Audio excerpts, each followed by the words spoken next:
বিশেষ ক্ষমতা আইনে মডেল মেঘনা আলমের ৩০ দিনের আটকাদেশ চ্যালেঞ্জ করে হাইকোর্ট রিট করেছেন তার বাবা। এ বিষয়ে বিস্তারিত জানতে হাইকোর্ট থেকে সরাসরি যুক্ত হচ্ছে সহকর্মী জাভেদ আক্তারের সঙ্গে। জাভেদ আক্তার, আমাদের কি জানাবেন এই বিষয়ে?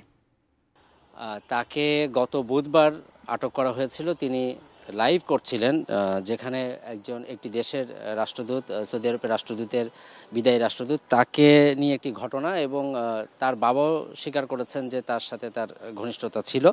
এবং এই বিষয়গুলো নিয়ে যখন তিনি লাইভ করছিলেন তখনই বসুন্ধরার তার বাসা থেকে তাকে আটক করা হয়, এবং পরের দিন বৃহস্পতিবার সিএমএম কোর্টে তাকে তোলার পর সেখান থেকে তাকে পাঠিয়ে দেওয়া হয় কারাগারে, এবং এটি 1974 সালের বিশেষ ক্ষমতা আইনে তাকে পাঠানো হয়েছে। এবং এই যে 1974 সালের বিশেষ ক্ষমতা আইন, সেটিকে চ্যালেঞ্জ করে তার বাবা বদরুল আলম আজ হাইকোর্টে এটি রিট করেছেন। এটির আইনজীবী ব্যারিস্টার সারা হোসেন।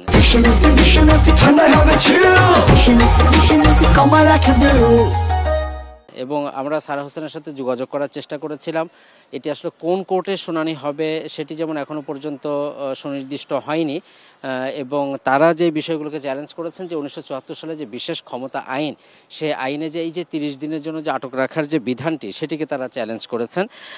এর মধ্যে একটু বলি যে ডিএমপির পক্ষ থেকে, ঢাকা মেট্রোপলিটন পুলিশের পক্ষ থেকে তারা শুক্রবার একটি বিবৃতি দিয়েছিলেন, যেখানে তারা বলছেন যে রাষ্ট্রীয় নিরাপত্তা বিঘ্নিত করা, গুরুত্বপূর্ণ ব্যক্তি সম্পর্কে মিথ্যাচার ছড়ানোর মাধ্যমে আন্তঃরাষ্ট্রীয় সম্পর্কের যে অবনতির চেষ্টা করে এবং দেশকে অর্থনৈতিকভাবে ক্ষতিগ্রস্ত করার ষড়যন্ত্রে লিপ্ত ছিলেন এই মেঘনা আলম, সে কারণেই তাকে পুলিশ হেফাজতে নেওয়া হয়েছে।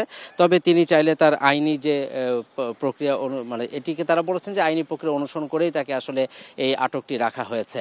আর এখানে যে ক্ষতির যে বিষয়টি, অর্থাৎ রাষ্ট্রীয় যে ক্ষতি 1974 সালে আইনে যেটি বলা হচ্ছে, এখানে ক্ষতি বলতে জননিরাপত্তার কথা বলা হচ্ছে, তারপরে রাষ্ট্রের ক্ষতি, রাষ্ট্রের সার্বভৌমত্বের ক্ষতি, প্রতিরক্ষার ক্ষতি, এবং দুটি বন্ধু রাষ্ট্রের ভিতরে যে বন্ধুত্বপূর্ণ সম্পর্ক যেটি সংরক্ষণ, সেই সংরক্ষণের ক্ষতি, এই ধরনের বিষয়গুলোকেই এই 1974 সালে যে বিশেষ ক্ষমতা আইন, সেখানে এগুলোকে উল্লেখ করা হয়েছে।